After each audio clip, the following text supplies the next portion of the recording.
Welcome to the Verdin Verdict. I'm your host, Jacob Verdin. Eighth national championship for LSU baseball. Look, we're not surprised, just excited. Championship parade is on Wednesday. Got all the details, information for you as well. I got a little interesting take in terms of how this affects every other LSU sport. I mean, yeah, you celebrate and you got a lot of things to be grateful for as an LSU fan, but there's another team here that, quite frankly, gets some unprecedented pressure. Now that Jay Johnson goes get his second one in 3 years. As per usual, live Monday, Wednesday, Friday at 1 p.m. Hit the like button, subscribe button, go follow us on socials, all the 9 yards. We're going to talk a little NBA Finals. We're going to segue talk KD to the Rockets. We got a lot of stuff planned for you today. Let me go ahead and share this to everybody on Facebook. First, drop your comments, your takes, your questions, concerns, anything in the chat below. We'll get to you throughout the stream. LSU baseball, they damn near did the impossible. Went 5-0 in Omaha. Had a hell of an outing from Cade Anderson, College World Series history, quite frankly, if you ask me. He pitched one of 3 shutouts in College World Series finals history. It's only happened 3 times. It's only been done by a handful of people. And quite frankly, Coach Yiskey, Coach Jay Johnson, they've been a common element in those 3 performances. Hell of a ride for LSU this season, though. Finally, it's all over with. You get to host a trophy. Best in the nation for sure. Confirmed. No speculation. Don't have to wonder anymore. Don't have to sit here and doubt, sit here and hear all the noise, all the people complaining about whether an umpire should have got ejected or not. And we'll get to that throughout the end. But like I said, second title in 3 years. SEC has won 6 in a row now. The powerhouse conference, kind of making it a common theme. Very lucky, though, to have what you had on the mound, whether it be Cade Anderson, whether it be Anthony Eyanson. And that can't go understated. And not to mention the fact that if, let's say, Gavin Guidry was healthy, you had 3 potential Friday starters in terms of your 1-2-3 punch. Gavin Guidry could start at damn near any school in the country. He closed out your national championship in 2023. Like that speaks volumes as to what this program was built on or what Jay Johnson was able to do. And I feel like that, can't go understated at all. Cade pitched, like I said, 3rd ever shutout in College World Series finals history, submitted himself as a potential first-round pick. And at times, 3-4 months ago, people were talking about him even being in the 2nd round, not even a for sure first-round guy. And now, as Jay Johnson said, the next time he pitches, it should be for a Washington Nationals organization. The dude pitched 16 innings with a .5 ERA, only gave up 1 run. Shout out to him. That's unprecedented, not going to lie. Anthony Eyanson, he had himself a good outing as well. A little worrisome at times. But through 6 innings, he got 9 Ks, did allow 2 home runs and 7 hits. But, hey, you got the job done. You won. Chase Shores came in, clinched the title with a nice little double play. Prettiest 4.63 you ever going to see. I ain't going to lie to you. It worked out perfectly. You had 1 out. You had a man on base. Routine ground ball. No errors. Nothing going wrong. Just get number 8. Just clinching the title. Through some gas, Chase Shores clocked at 101 miles per hour. And that's no small feat for any pitcher, especially a pitcher that went through, I think it was an 18-month recovery. So shout out to him as well for being able to pull that one out. And Jay Johnson said himself, this title might be better than the one that they won in 2023. And you can rumor as to why or what played into this. But I think, the biggest thing is the fact that you went 5-0. There's no question that you're the best team in Omaha. I mean, yeah, people are going to have their complaints and they're going to say all they want about a head coach being ejected in the 1st inning. But the fact of the matter is you got to control your emotions, especially in the championship game. Yeah, I get it. People wanted a little bit more slack, a little bit looser, reprimands in terms of the Jay Johnson had a similar situation the night prior where Dickinson hit by a pitch. People are debating it, whatever the case may be. And he probably wasn't the happiest about it, but he was able to control himself. You know what the ultimate consequence could be. You don't want to leave your team without their head coach. And in this instance, I mean, yeah, he's saying, well, I couldn't hear. And I got back out, and all I said was there was 3 balls.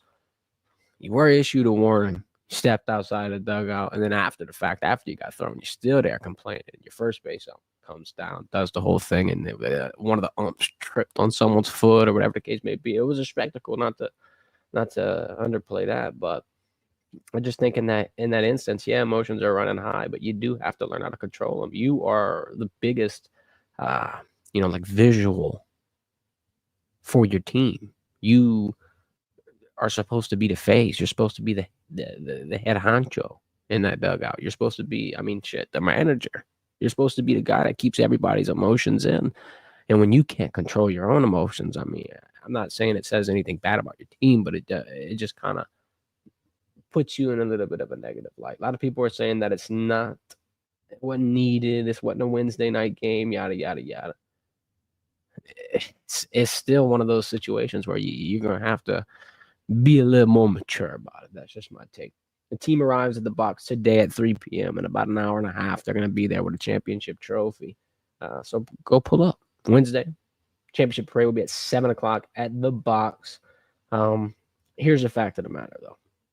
Without a shadow of a doubt, LSU is probably the biggest powerhouse in college baseball right now. I'm just going to say it.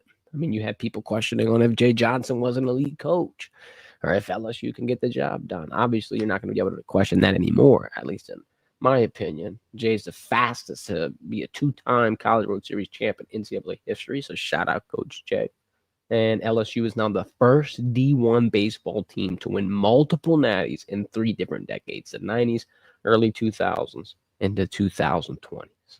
To win 2 in 3 years, especially in this era, because everybody wants to have the cop-out excuse of, oh, well, it's the NIL era. It's tough to keep a team together. It's tough to recruit. It's tough to be, a program with sustained success with all the revolving doors in your building. LSU's handling it at the baseball level.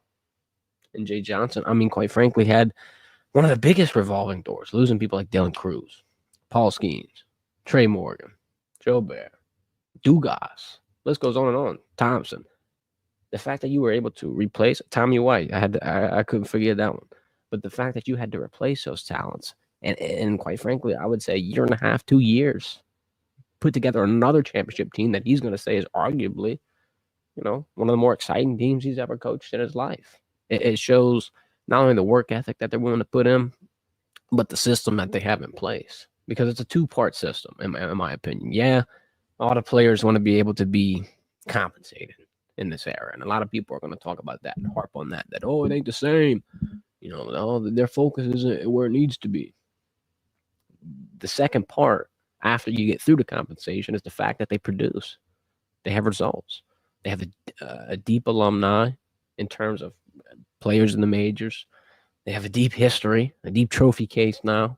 I mean, there's really no other destination in the country if you want to be an elite level baseball player. Honestly, I'm going to add a third part to the system, the fan interaction. I mean, they called Omaha Alex Box North for a good reason. It was packed. You heard LSU chants through and through.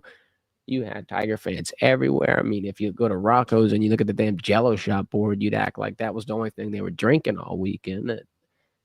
They support you no matter what. And if you're a Kate Anderson putting a performance on like that, immortalized. You're never going to pay for a meal in Baton Rouge, kid. Never. Never going to have to pay for a drink, whatever the case may be. You're royalty for the purple and gold. And that speaks volumes about the program that you're joining. And I feel like if Jay Johnson can do this twice in 3 years, there's no telling what he's going to do when it's all said and done. There's no telling what a decade of Jay Johnson will look like. And like I said at the beginning of the segment, a lot of people had questions. A lot of people were criticizing. A lot of people were uber critical. And I think that he put all those doubters to bed. What I will say is, and this one's going to be an interesting take, and you're more than welcome to sound off in the comments on how you feel about it. I think this potentially adds some pressure to another sport in LSU. Mr. Brian Kelly, big fan of him. I mean, he obviously inherited a rough situation with 35 scholarship players. And through a few years, he's had some good success. He's had some good moments. First year going to the SEC title game. Second year having a Heisman candidate get the trophy in New York. One of the best offenses in the country. Third year, had your ups, you had your downs, but what you were able to do in that third year was develop a foundation that walks you into year 4, where everybody is saying playoffs are bust. Now, I'm not going to say that LSU baseball winning a national championship directly means LSU football has to win one soon. But it's the fact that Jay Johnson is able to do this rather quickly with limited resources. And yeah, it's a completely different sport. I just don't know if that matters. I think what matters is the fact that the resources Jay Johnson gets, he allocates them properly, has a great system, has a great foundation in terms of whether it be coaches, players, or whatever he's doing in the building, staying up till 3 a.m. making pitching plans. I think this does turn the heat up a little bit in Baton Rouge because now there's a level of expectation from the fans, from the alumni, from some of the other athletes that if the purple and gold are competing at every level, women's basketball, gymnastics, baseball, football is the most important one. Football is the prized possession for any SEC powerhouse. I'm not trying to take anything away from other sports. I'm just saying that LSU football now has a bigger expectation going into the season. And it's not national championship or bust, but the heat's getting turned up. And I feel like that some may not like to hear it, but you can't watch the way that Jay has rebuilt this program, especially after losing all the pieces that you lost and still locked and loaded, because that was one of the big gripes for LSU football, is that they lost a lot of pieces. They lost a lot of production. They lost a lot of things. So did Jay. Jay lost generational talent. Paul Skeens is one of one. Never will see that again. They were able to develop a Cade Anderson. They were able to go out and get an Anthony Eyanson. Still have Gavin Guidry on the back burner for next season, who confirmed he's coming back. There's a lot of pieces here that show that LSU baseball was able to handle things that, quite frankly, we need LSU football to be able to handle. And I'm not saying that they can't. I'm hoping that they can. But now the expectation changes a lot. And the results that Jay's produced, I mean, look, it's mind-boggling. It's not going to be easily repeatable for other sports. However, one team does look like the odd man out. And the LSU football, it's also like the expectation in terms of them being talked about as one of the best programs for so long. I mean, as of right now, people are saying they could be at least a top 5 SEC team. And if you've been paying attention to what the CFP reshuffle and format has been talking about, they're trying to get 4 auto bids. If you're being talked about in the top 5 of the Southeastern Conference, you're almost a shoo-in for the college football playoff. And I'm not saying that they can't do it. I think that they can. If they don't, I don't think that rope could get any shorter, quite frankly, especially with the level of production that you're seeing at every single other sport, every single other program. I feel like there's always just something missing with LSU football, at least in recent memory. There's always a game. There's always a moment, whether it be a season opener, Texas A&M twice, an unfortunate injury. There's always something that hindered them back. And you had an excuse. You had something to lean on. You had something to say, you know what? That's what it was. That's what prevented LSU football from being able to reach their potential. I don't know how many more you got left in you. I don't know how many more excuses people are willing to listen to, especially when you're seeing things like this in Omaha happen around the clock, it feels like. 2 titles in 3 years. I think the underrated and element that not a lot of people are talking about enough is the fact that the pressure on LSU football is increasing greatly. Some people have been patient, right? I don't think the patience is going to grow, especially with the portal class, especially what you've been able to bring in. It's time to produce. I mean, people, I feel like, are going to reference the fact that Jay lost a roster, rebuilt it, won a championship again in convincing fashion. 5-0 sweep.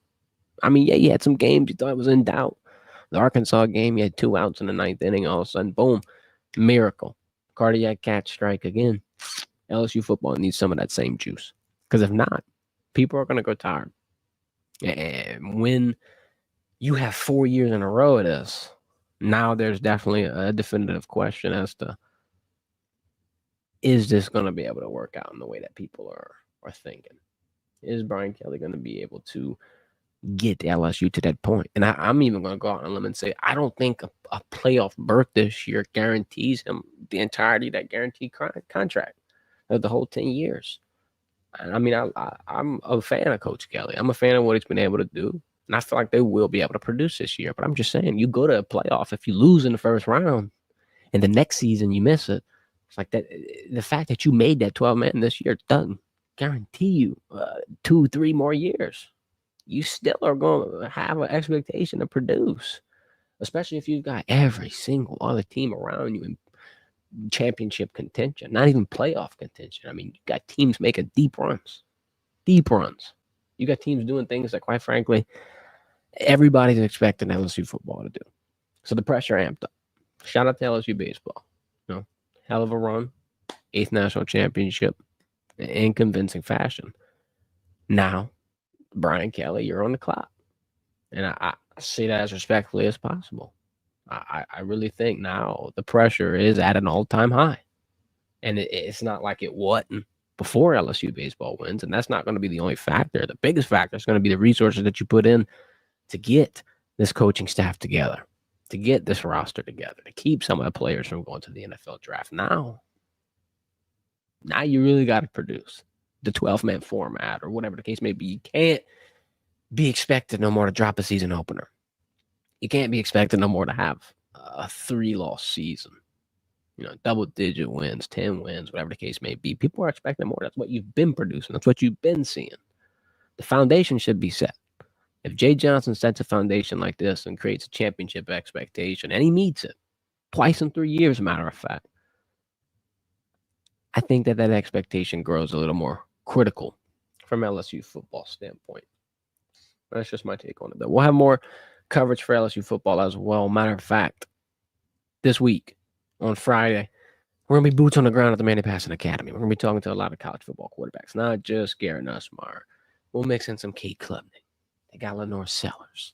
They're going to have Lagway, Taylor Green. They're going to have damn near every SEC quarterback. We're going to be doing our usual coverage, getting all the interviews, getting all the information. We're going to be talking to Peyton Eli as well, just for, good old shits and giggles. But I'm interested to see and have a heat check moment with all the SEC quarterbacks of not only where they think they are in terms of their program, but how they feel about a potential, not guaranteed, but like a 4-bid format in the college football playoff, because that changes a lot and puts you in a situation where now you don't have to run the table in that gauntlet.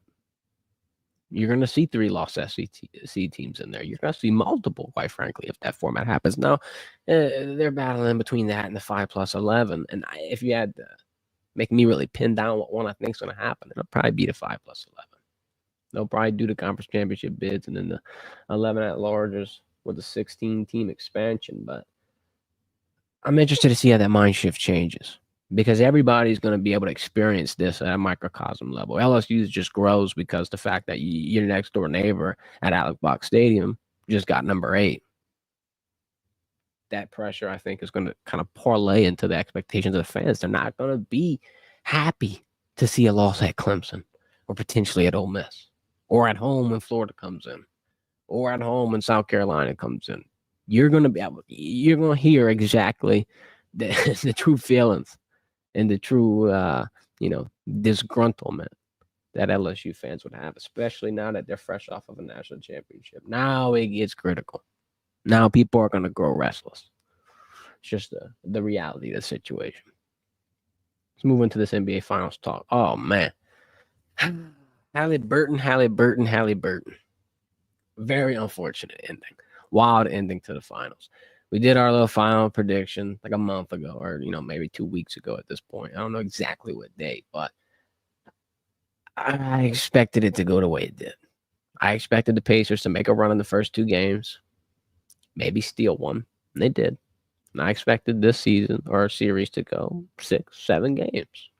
Everybody had the Thunder at -550, and a lot of people were expecting a 5-game series or just not a lot of competition from the Pacers. And it's hard to write off Halliburton with what you saw him do in that underdog light, whether it be the Bucks, the Cavs, the Knicks. But unfortunately, the injury that's something you can't predict. That's something that you don't see coming. And I'm going to go out on a limb and say, I feel like I quite frankly, I could have been wrong if Halliburton played the entire game. I could see the Pacers winning this. I could see, especially with the start he had. 3 for 4 from 3, 9 points in, I think, 4 minutes. That's one of those performances that's generational. He was setting himself up for a 40-point game. He was setting himself up for one of the biggest moments that he was ever going to have in his career, and then gets ripped from him in a second. And Shams confirmed earlier this morning it's a torn Achilles. And I mean, if you're familiar with that, he could be out the whole season. He could be out the majority of the season at bare minimum. But it's not looking good. And if you dial it back even a week ago, Big Perk on ESPN, Kendrick Perkins, he was saying, sit out. Don't have it be a KD situation. He obviously played with KD. KD had that similar calf strain, and it just, the stability in your leg puts so much strain on other parts of it, especially your ankle, your lower extremities. You don't have all that support up there. And you're shifting, you're turning, you're running, you're sprinting. And as you get exhausted, your form kind of gets a little weaker and weaker and a little more sloppy. Shout out Coach Ari. He used to teach us that. You got to be able to, have cardio, endurance to be able to push you into those deep moments and not have you make a mistake or not have you put your foot down in the wrong spot. And in this instance, it wasn't even like he was tired. It's the beginning of the game, but it's the fact that he's been putting himself through hell, quite frankly, carrying the team, pushing past limits.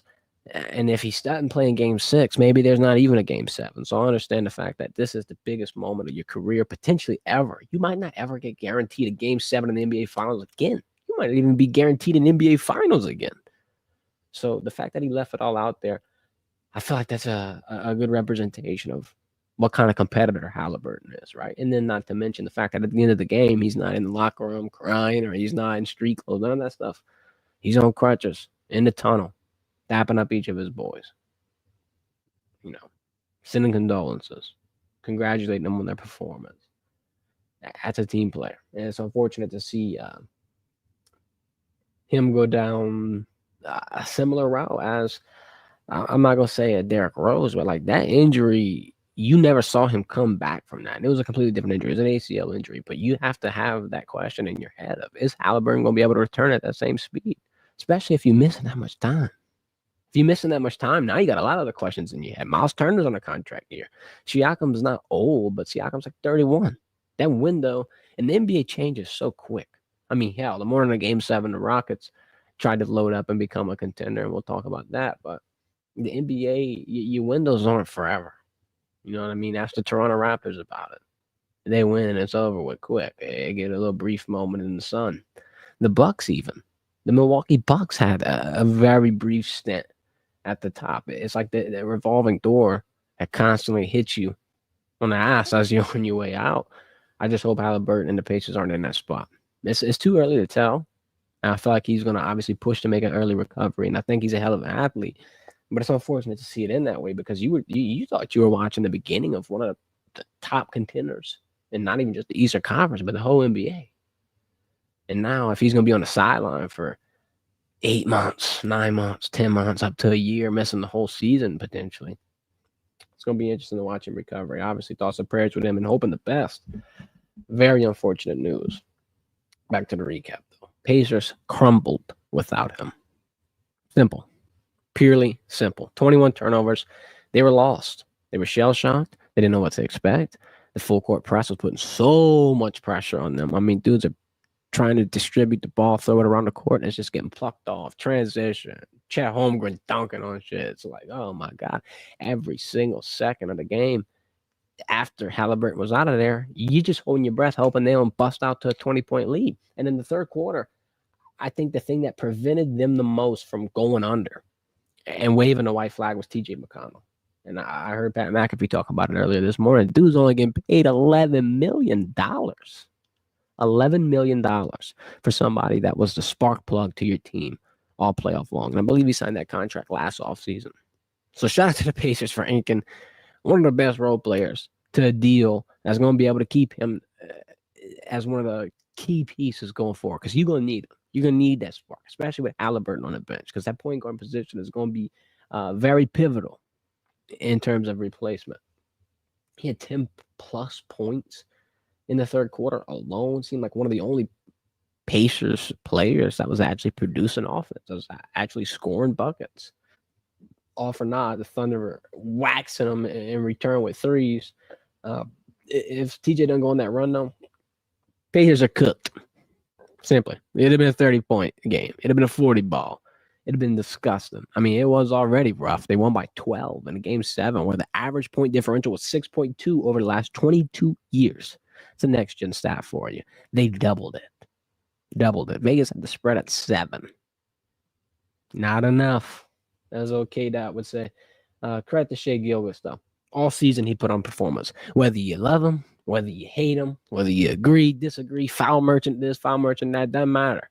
Shai Gilgeous is that guy. Scoring title, NBA Finals, first person to have that combo since Shaquille O'Neal with the Lakers. There's only 4 players that have done that. Shaq, Kareem, MJ, now SGA. Shout out to him. He's one of the best players in the NBA. And Shaq said, words out of his mouth, that if Shai got a ring, he's the guy to beat in the NBA. He is the number 1 player. He's the best player. He's going to be the focus. He got it done. Let's see if he's going to be able to continue it. I'm going to react to this real quick. I had some time to sit on it. I had some emotions running wild when I saw this trade. I had some time to sit on it and react and be mature about it. Just to sum it up briefly, I wasn't happy. And it's not to say KD is not a good player. KD's a great player. I was a Jalen Green fan. Big Jalen Green guy. A lot of people are going to debate whether or not Jalen Green's worth this. Like, a lot of people are wondering, who won this trade, I guess, is the question that was popping up on Twitter. I think without a shadow of a doubt, you can tell who won this trade. I think the Suns did. Because you just offloaded someone with a $52 million a year contract, which is expiring next offseason at 36 years old. Does have a little bit of history with injuries. Not saying he's not healthy. He's healthy. He's been doing all right. And yeah, he can perform with the ball in his hand and give you 25 points per game. But Jalen's giving you 20. Dylan Brooks is giving you at least 10. It's already 30 points per game in production that you just relinquished. You gave away the 10th pick, which isn't the worst thing in the world. I'm not the biggest guy on draft picks, but when you give 6 of them away, 5 second-rounders, and people are scoffing at a second-rounder thought. Jokic was a second-rounder. Manu Ginobili was a second-rounder. The second-round picks, they're not garbage. They're not just little tokens that you throw around. I mean, yeah, if you don't have the right scout team and all these pieces to be able to identify talent, yeah, you can't use a second-rounder. The Rockets have that. The Rockets have been able to murk on the draft. And I've said this time and time again. I'll say it one more time. You had to suck for a long time to be able to even get all these pieces in the spot that they are in. I think Jalen Green can blossom into a superstar. And it'll be unfortunate because he's not going to do it for Houston. And he probably won't do it for Phoenix because they're probably going to move him instantly. They're going to reroute him, do whatever the case may be. They got 3 shooting guards on the team right now between Jalen, Bradley, Devin Booker. It'll be interesting. Here's what I will say, though. Here's the positive. I said the negative. The positive, it could be worse. Because if they lost Amen Thompson, I'd have packed it up. I'd have never watched another NBA game again, unfortunately. I ain't gonna lie. I'd have been pissed. Yeah, Şengün, I'd have been upset. I wouldn't have been as upset if they lost Amen Thompson. I'm glad they got to keep both. So there's your positive. They better not be done yet, though. That's what I'm going to say. They better not be done yet because you're not a contender now. You're, quite frankly, in the same spot. I don't see how this move gets the Rockets that much closer to an NBA championship. Because, quite frankly, KD, and the only time he has ever even got one, he was on a super team where, I ain't gonna lie, he ain't get carried, but, like, he's got a supporting cast like no other. It's like a damn Ocean's 11 movie. I don't know if you ever watched Ocean's 11, but they got every damn superstar in the book. Matt Damon, Bernie Mac. They got, I think it's Julia Roberts. They got all, I mean, bro. You had Steph Curry, Draymond Green, Klay Thompson. You had everybody. They won 73 games the year prior. On July 4th, he pisses everybody off and goes to Golden State. And that might be why I have a bad taste in my mouth. But I think Jalen Green was a superstar. I think he's severely underrated. And now I think Houston has a gaping hole in the backcourt. I'm talking about wide. And you in the division with John Morant, Shai Gilgeous, who I just said is probably the best player in the NBA now, at least according to Big Diesel. I mean, when you got a scoring title in the ring, it's hard to argue. But my point is, I don't know what you're going to do to replace that spot. I don't know who you're going to grab. It ain't going to be Reed Shepherd. Reed Shepherd ain't going in the backcourt and clamping them boys up. And if he is, I'm sorry, Reed Shepherd, for doubting you. But I don't think it's happening. I think you do have a very big hole to be able to fill. And you're not doing it with a 36-year-old. Yeah, you can extend them. The expiring deal part might be able to be worked out. But how many more years you will get if you extend them? 3? at best, dude's gonna be almost 40 years old on a basketball court. He ain't LeBron James, dog. Like, that's rare, few and far in between. It's not gonna be the production that you're thinking. Nah, I'm worried. Like, this is a journeyman at this point. This is 15. Yeah, I'm glad we didn't lose Amen though, or Shingo, like I said. But this does not get you closer to the NBA Finals. I ain't celebrating no playoff appearance, or just the fact that we getting in there. We were in there last year or this year. I mean, we don't gotta print T-shirts and wave flags and have a damn parade for the fact that you one of the best 8 teams in your conference. I'm trying to be the best. The best. You can't wave the Giannis trade rumor around and not have everybody uber disappointed. It's just a fact of the matter. I think that this is a disappointing deal. I could be wrong. Look, I could be dead wrong. KD could come out, score 50 points a game in the season opener, and I'll be right there clapping. I ain't gonna have his jersey on, that's for sure. I ain't buying no Rockets jerseys, coach. We done with that. We done with that. I'm getting straight customs from here now, especially with the way these trades are working out. Ime Adoku, I hope you get to work, buddy, because you got some defensive stuff to figure out. I'm still a Rockets fan. I'm just a little disgruntled right now. And a lot of people probably expecting me to be hype over the Kevin Durant edition. It's cool. I wasn't trying to see Jalen Green walk. Jabbar Smith, cool. Bet. God bless. LSU alum, Tyree Eason, big fan of him. I mean, I feel like that those assets you could disperse and not have a fracture of your foundation. Jalen Green, I think people severely underrate that guy. I mean, yeah, he's not superstar flashy like Shea, getting 30 points a game. But what you lost, don't know if you're going to be able to replicate that. We're just taking for granted that KD's going to come out here and score 25 points per game and be the easy money sniper. I mean, the writing on the wall is that he's coming in to probably push that young generation, right? He's going to be the leader. He's going to be the vet. And he's probably going to rub off on Amen Thompson and Şengün and all this good stuff. Hopefully with that 10th pick, the Suns don't go get a stud. And hopefully Jalen Green doesn't turn into something like a Halliburton or a Shea, where we're initially on their first teams. Nobody's really giving them enough credit. But then they get their own squad and they go ham. And I think Jalen Green could be one of those guys that go ham. That's my soapbox moment for today. KD, good luck to you in the 7-1-3. Hopefully you win some more games. Hopefully the Rockets are going to be in the finals contention. I don't know. They better not be done yet. That's all I got to say. Go get another trade. You still got some pieces. You still got some things you could do. But I hope we are far from done. Because if we're not, this offseason was a disappointment. But I was prepared for it. Appreciate everybody for tuning in. We will be live Wednesday at 1 p.m. Again, remember, Wednesday, LSU Baseball Championship Parade. It's at 7 o'clock, Alec Box Stadium. Now go tap in. Go see Natty number 8. Go celebrate with the boys. Go bring your own damn Jello shot. Shout out Rocco. Shout out LSU killing that competition again. There was never a question. LSU fans, drinking competitions goes hand to hand. I mean, every other team's record's like 2,000. One team, I think it was Ole Miss, got like 30,000 or 20,000, something thousand. Congrats. LSU got 40,000. And then 2 years ago, they got 60. It's 100,000 Jello shots. They're $5 a pop, people. It's $500,000 that LSU fans went. It slaughtered their livers with in Omaha. Alec Box Norris. Why not LSU? Why not? I mean, you got people doing irreparable damage to their bodies to celebrate and spectate you playing some baseball. That's unique. That's 101. You ain't finding that nowhere else in the country. Shout out Jay Johnson and the boys. Congratulations on Natty number 8. This has been the Verdin Verdict. Y'all have a hell of a day.